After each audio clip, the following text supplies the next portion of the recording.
Hi there. If this is your first time here, welcome to the Parenthood and Relationship Podcast. I'm your host, Markella Kaplani, a psychologist, a parenthood and relationship coach, and a parent myself. Together, we explore the transformative journey of parenthood and its profound impact on our relationship with ourselves, our partners, and our children so that we can be present and show up as we envision without having to do more. Let's get into today's episode. Hey, so welcome to episode number 2. Relationships are work, right? What a positive way to start an episode, huh? But today we are going to focus on how parenthood impacts us as a couple. So let's not beat around the bush. If relationships weren't already complicated enough, when we add a baby or two to the mix, the dynamics become even more complex. It's not a surprise, or maybe it is, who knows, that 70 to 90% of couples experience a sudden drop in relationship satisfaction after becoming parents. I will let that sink in. 70 to 90%. This is a super high number. We are talking 7 to 9 couples out of 10. And not only that, I want to narrow in on the word sudden because we're not just talking about something that happened over a long period of time. It's something that happens drastically, almost instantaneously as we enter parenthood. What this percentage indicates is that the majority of couples find the transition into parenthood difficult. With that, resulting in immediate and significant effects on how they relate to each other as a couple. While this could be really disheartening, I'm starting today's episode with this bleak statistic for 2 reasons. The first being, and I'm going to be very honest here, that I want to make sure that I draw your attention to this matter because it's a real problem for us as individuals. Growing research clearly demonstrates how if we're not happy in our relationship, it impacts us on every level of our being, including our health, so much so that our life expectancy lowers. It's also a problem for the relationship as we try to cooperate and connect and live together harmoniously as possible, right? Because all couples fight and all of us will get into disagreements with our significant others, and that's fine. But what's actually problematic is that it impacts how we show up for our children as well, regardless of how much we try to convince ourselves that we hide it well, that we never argue in front of the kids, that we make sure to separate all of this and we show up with a smile. It's simply not possible to hide deep discontent, and our children are way smarter and more intuitive than we give them credit for. If you like, I have a super short, straightforward quiz that you can take so that you can see what developmental stage you're in as a couple currently. Because relationships too go through developmental stages, and it's important to have an overview of where you are at. It's completely free to take, and you can get your results immediately, but there's an option for those of you who want it of a 1-page PDF with more detailed information and some actionable steps that you can opt in for to take this a step further. You'll find the quiz at markellakaplani.com/couplesquiz. Getting back to it though, none of this is said in an effort to make us feel bad. We are humans and we're going to go through a rough patch as a couple, and we might not always be able to show up gleaming for our children, and that is all fine. Our kids won't break if they see us unhappy from time to time. They're more likely to incur wounds when they sense that there's something wrong, but we smile through it. And our health, whether physical or mental or psychological, will not deteriorate as instantaneously as our relationship satisfaction does either. But what I do see and what I want to bring your focus on is that a lot of people just move past this in the sense of ignoring the issue, hoping that it fixes itself in time. And it won't. It won't go away if we don't acknowledge it. It will grow roots. And these roots may not be visible to the naked eye. So it will be easy to convince ourselves that Markella and all these other experts are wrong. It will be easy to remain in denial, but the roots will grow to our dismay, and it will be so much harder to weed them out afterward. Worst of all, they will have a profound impact on the entire family, because as we are coming to learn about trees, that they actually communicate through their underground root system. And while looking independent from one another on the surface, they're all actually interdependent. The roots that we allow to grow within by ignoring our dissatisfaction will also signal the rest of the network, that being our family system in this case. And it will create this ripple effect that so long as it's underground, we will have little awareness of and very limited control over. So going back to that bleak 70 to 90% dissatisfaction at the onset of parenthood, here is how we can reframe it so that we can first and foremost even bear to consider that we may be experiencing or something that we may have experienced and buried under the rug. For one, it means you're not alone. We are not alone. Parenthood affects most couples in a similar way, apparently, that it affected us. So while I'm not a proponent of misery loves company, and you may not be either, this is still comforting in that I know that we're not just two irreversibly damaged individuals in what seems to have been a dysfunctional relationship to begin with. And I say this very consciously because many couples will face a whole set of challenges as they enter parenthood, but they won't associate parenthood necessarily with these issues, mainly because there's this fear that this is equivalent to blaming the kids for marital issues or insinuating some kind of regret for having them.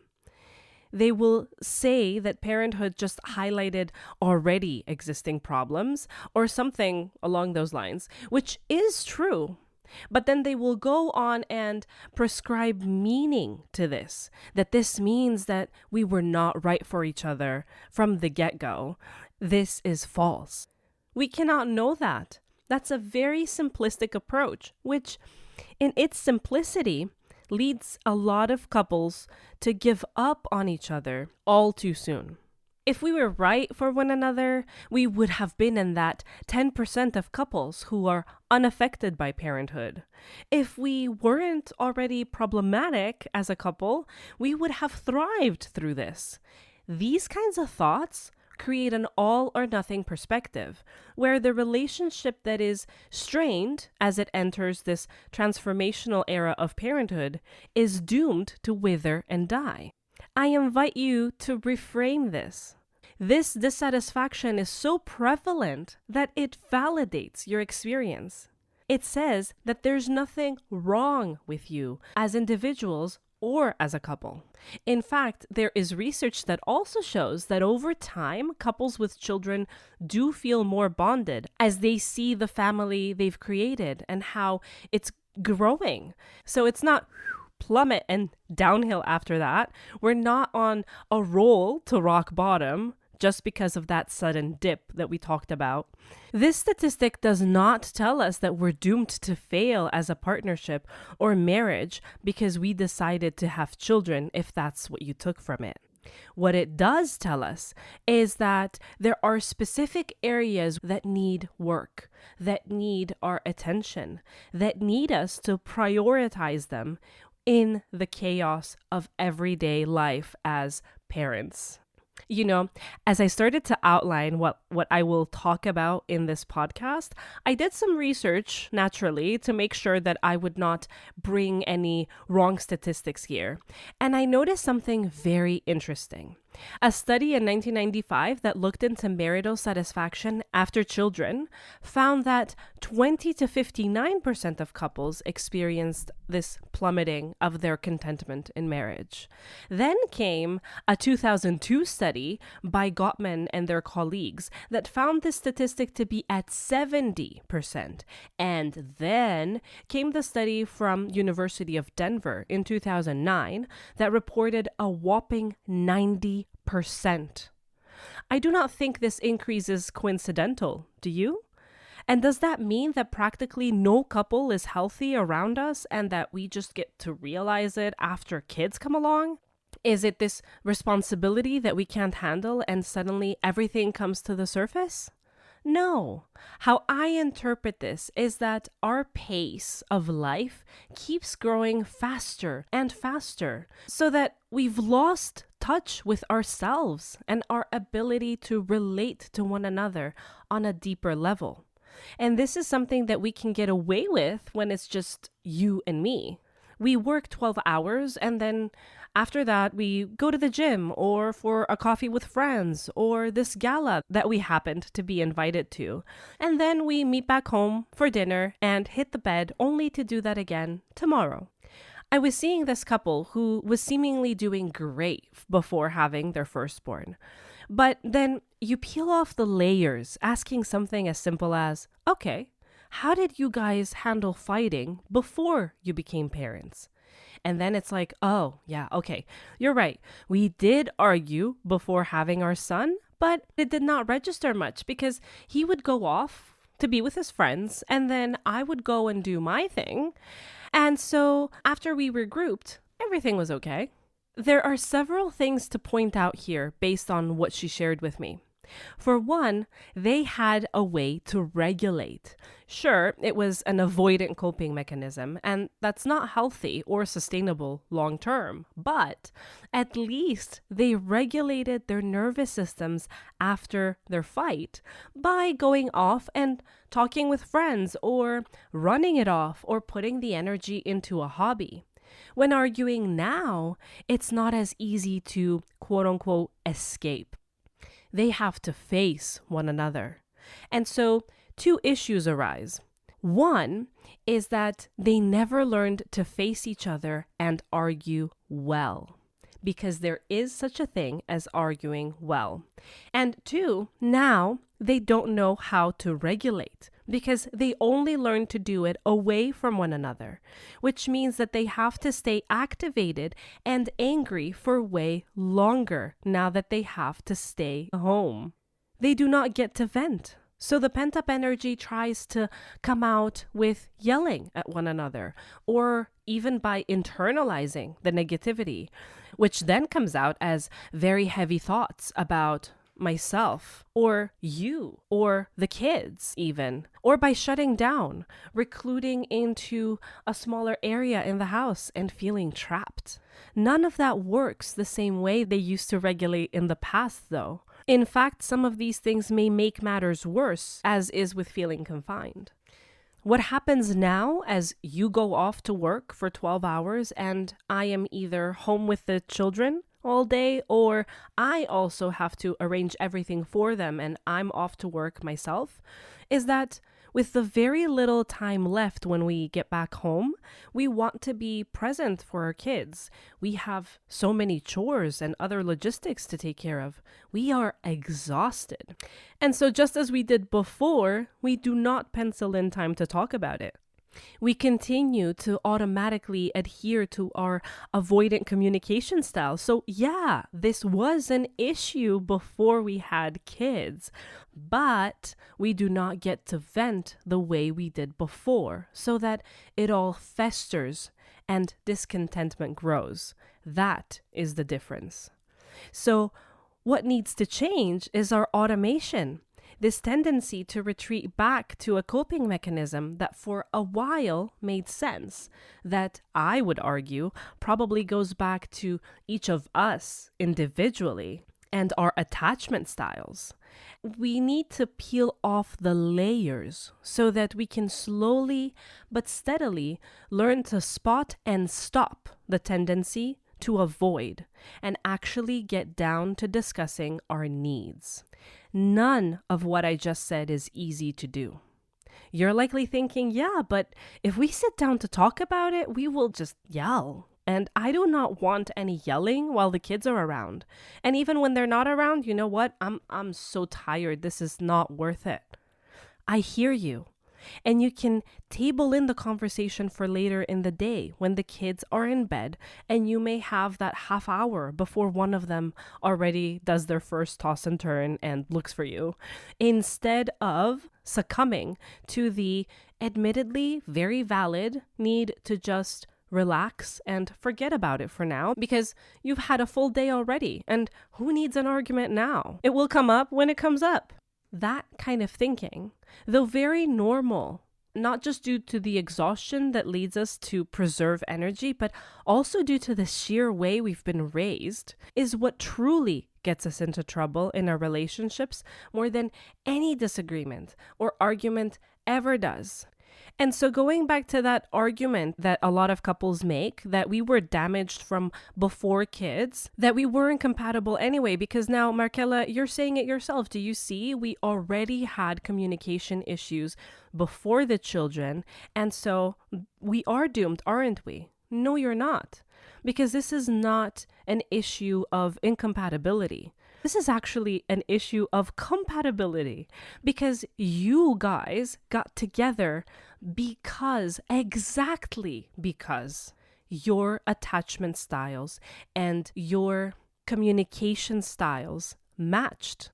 Because you could regulate in that way and you were in sync with one another is how you got to stay together and decide to commit to having children and to be with one another long term. And legitimately, there may be a fear there that if we fix this part of the communication, if I do my part and I take care of my fears of rejection or my fears of abandonment, and then you do your part, and then we get together, how do we know that we are actually compatible on anything else? Are there other ways that we can relate? I'm pretty sure there are, but before we talk practical, it's important to recognize that this fear may actually be holding us back from ever even thinking about resolving the communication issues. We want change. We don't want to argue. We want to save our relationship. But at the same time, we could be sabotaging it because resolving certain issues that have always been there also means that we may have to look at other things that may be even more scary, that may be even more of a deal breaker. I could talk about this forever, and there are so many things that we brought up today that we could analyze in so much depth, but I will leave you with this for now. Consider this. How often is it that you allow your busy life and daily routines to dictate the depth and quality of your connection with your loved ones? It's easy to blame external circumstances and the extra responsibilities of parenthood for the strains in our relationships, but often these stresses only highlight the underlying issues that were already present, not because we are a problematic couple that is doomed to fail, but because we are humans coming into this relationship with our own set of likes, dislikes, fears, coping mechanisms, thought patterns, etc., which will then affect how we will interact and connect during the good and the not so good times. So reflect on this. What patterns from before parenthood might be influencing your current relationship dynamics? In that journal I encouraged you to get back in episode 1, if you're planning to stick around, you might want to separate it in 3 sections so that one is for individual work, the other one focuses on the relationship, and the other on parenting and our children. For today, if you want to take this a step further, jot down your thoughts about your interactions and feelings and any conflicts that arise between you and your partner in the days to come. Make a note of what triggered the conflict, how both of you may have responded to that and how it was resolved or not. This will help you start recognizing patterns and, even more importantly, areas where you might need to change your approach to communication, but also what you need from your partner that you may not have so elaborately considered before. You know, a lot of times we do not like something, it ticks us off, but we do not know what we want instead either. Have you ever felt that? I dislike one thing that you do, but I can't actually pinpoint why it is that I dislike it. And I definitely cannot tell you what it is that I want you to do instead. So this exercise kind of puts us in a place where we build more self-awareness first and foremost, so that when we do try to communicate better, I can at least express my own needs to you in a clearer manner. For something a little bit more fun, I'm going to invite you again to take that quiz that I shared with you before at markelakaplani.com/couples quiz and figure out what developmental stage your relationship is at. This will show you how you relate to one another. And of course, just as in developmental stages of children, we have times where we dip back into previous developmental stages. We call it regression in children. The same thing happens in couples. There may be times that we may have been in a different developmental stage. Maybe now we are in another one. But none of the results are negative in nature. What you do get is a way to understand what is happening and actionable steps of how you can progress to the next level, even if you are at a developmental stage that may be deemed as quite functional and healthy. If you decide to do it, I encourage you to take it together, discuss your answers, and use the results that come out of these answers as a starting point for deeper conversations. As you reflect on today's episode and perhaps explore this quiz with your partner, consider how you might start breaking down those barriers that have crept up over time, how you can turn toward each other even when it's tough, and rebuild the connections that brought you together in the first place. How can you argue better? Because it's also really important that we set realistic expectations based on where we are in our relationship. Make sure that your expectation is not, I want us to be the couple that never argues, because A, that's not realistic for any couple, and B, that may be a huge leap from where you are at this point. And so every time there's some kind of disagreement, you may be inclined to feel completely disencouraged that there's ever going to be a change. I'll leave you with this and with a promise that in next episodes, we're going to be going even deeper. We're going to be discussing how women think and how our brains work, and how men think and how their brains work, and how sometimes the way that we're wired is so different that it clashes. So that if we start to understand the inner workings of our partner a little bit better, we can tweak the way that we talk to one another so that we can get our message across. So if you want to never miss an episode, you can subscribe to the podcast and get on my newsletter as well, where I do announce when episodes come out. And if you found this episode helpful and you want to express your gratitude, what better way than to go on Apple Podcasts and leave me a review? It will help more than you know, so that we can spread the message and we can strengthen couples in their parenthood journey one step at a time. Thank you for joining me today. I hope this episode has inspired you to look at your relationship through a new, more hopeful lens. Remember that we're all in this together, navigating the challenges and celebrating the victories of parenthood and partnership. See you in the next episode.